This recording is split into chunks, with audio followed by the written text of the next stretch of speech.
وأهلا وسهلا بك معنا في إذاعة الشرق.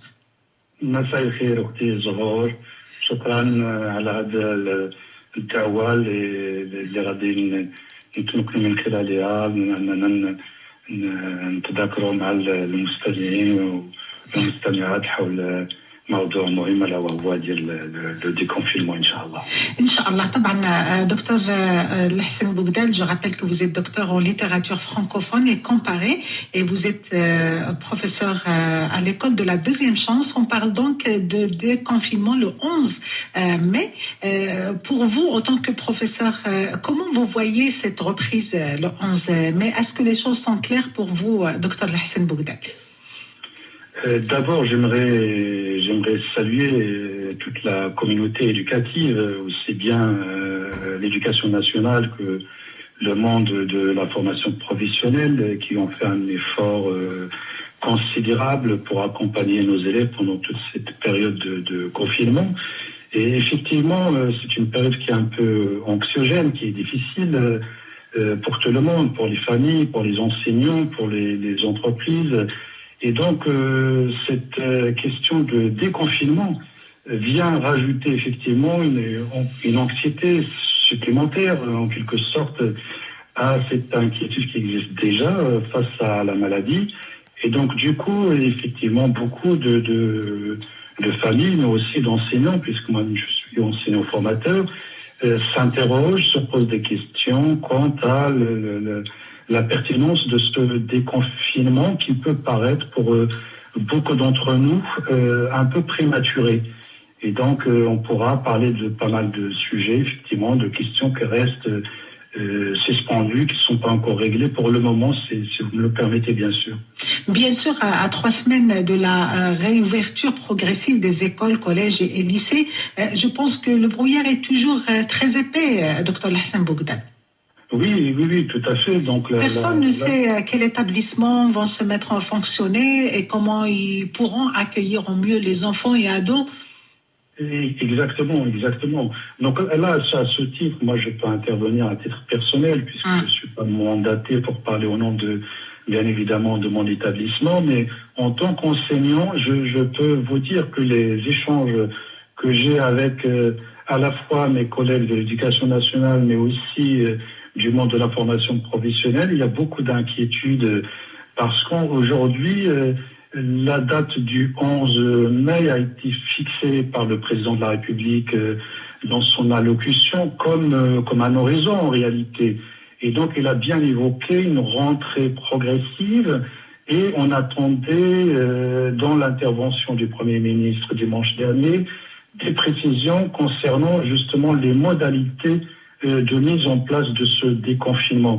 Malheureusement, à ce jour, ce plan d'action est en étude. Le Premier ministre a bien précisé que son équipe travaille sur les solutions et les propositions concrètes concernant ce déconfinement.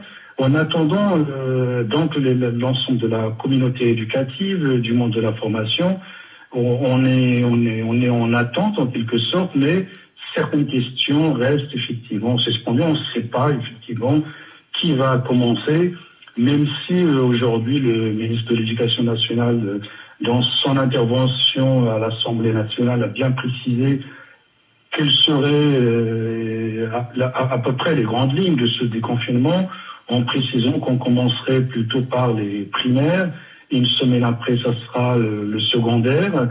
Mais rien n'a été dit pour le moment sur le monde de la formation professionnelle, les centres de formation par apprentis et que les organes de formation qui ne sont pas évoqués pour l'instant.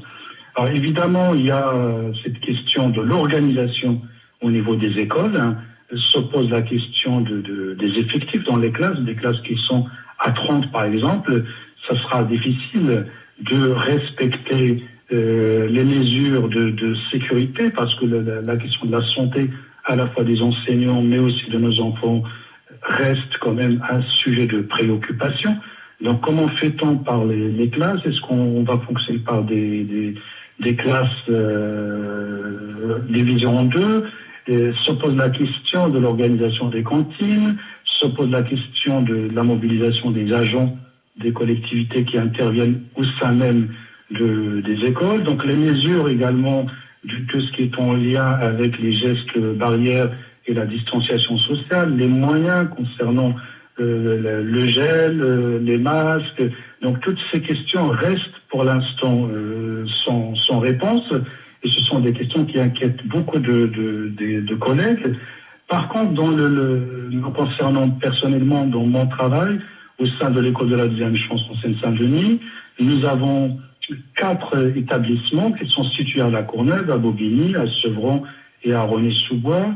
Et j'aimerais saluer vraiment l'effort qui a été fait par notre direction, M. Hervé Coué, notre directrice administrative, l'ensemble des formateurs qui ont assuré vraiment la continuité pédagogique pendant toute cette période de confinement.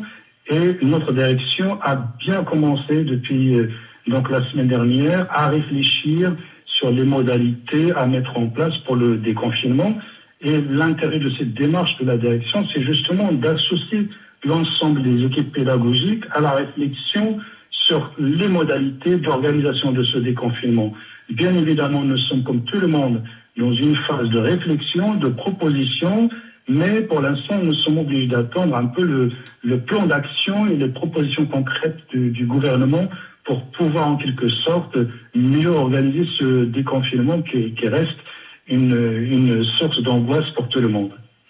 Docteur Hassan Bougdal, une chose est sûre, terminer les classes à 30 ou 35 tant qu'en collège qu'en lycée, donc il faudra les diviser au moins par 3, à revoir les emplois du temps, pas simple, en si peu de jours, bien sûr, avec également le maintien de travail à distance pour les journées à la maison.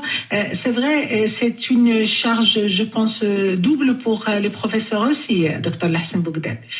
Exactement, donc on doit à la fois faire avec ces inquiétudes qui nous préoccupent, mais en même temps continuer à assurer la continuité pédagogique, garder le contact avec nos élèves, leur donner du travail. Et donc ce télétravail, en réalité, nous sommes tous mobilisés pour le faire au mieux.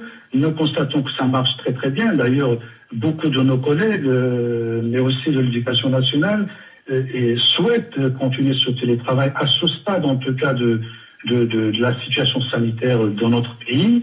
Et donc, continuer en attendant d'avoir un peu plus de précision sur l'évolution de ce virus. Donc, cette charge de travail est importante. Et en même temps, ce qu'il ne faut pas oublier, c'est que nous sommes tous aussi des parents. Donc, on a des enfants, pour la plupart d'entre nous, qui vont encore à l'école. Et donc, il faut assurer également le suivi de nos enfants. Donc, les familles sont aussi en première ligne par rapport à cette question. Donc, comment fait-on quand on va reprendre le travail, tout en sachant que le ministre de l'Éducation nationale a précisé aujourd'hui que cette reprise n'est pas obligatoire pour tout le monde. Donc, comment on s'organise, comment on fait? Donc, la charge dont vous parlez, effectivement, concerne à la fois le volet travail pour les enseignants, mais aussi le volet familial. Donc, c'est ces deux soucis-là qui sont là et qui pèsent aujourd'hui à la fois sur le moral et qui suscitent un peu plus d'inquiétude. Le virus, donc, va obliger de repenser la vie scolaire différemment, Dr Hassan Bougdal. Exactement. C'est-à-dire que aujourd'hui, on voit bien que nous n'avons plus, en tout cas beaucoup de gens ne voient plus les choses de la même manière. Disons que la relation que nous avons sur les autres, l'association et le travail en coopération avec l'ensemble du personnel qui intervient au sein des établissements scolaires, on doit repenser notre façon de faire. Mais en même temps, le travail même au sein des établissements, les classes à 30, on voit bien que c'est quelque chose de difficile, la relation à nos élèves, mais il faut saluer quand même cette mobilisation à la fois des élèves, des enfants, mais des adultes aussi dans les centres de formation, et aussi des enseignants qui ont su réagir et se mobiliser pour faire face à quelque chose d'inédit, parce que ce virus, il y a quelques semaines encore, on n'en savait rien. On n'en sait pas grand-chose non plus aujourd'hui, donc on apprend tous les jours, on découvre tous les jours, donc ça redéfinit complètement nos relations, le temps que nous sommes confinés maintenant pendant quelques semaines. Bien évidemment, c'est à la fois un moment de grande réflexion aussi sur nos relations aux autres et sur notre façon d'être et de vivre et notre façon un peu de voir le monde. Donc, nous sommes un peu chamboulés par ce virus qui nous pousse et qui nous oblige en quelque sorte à revoir un peu notre regard sur le monde de façon générale.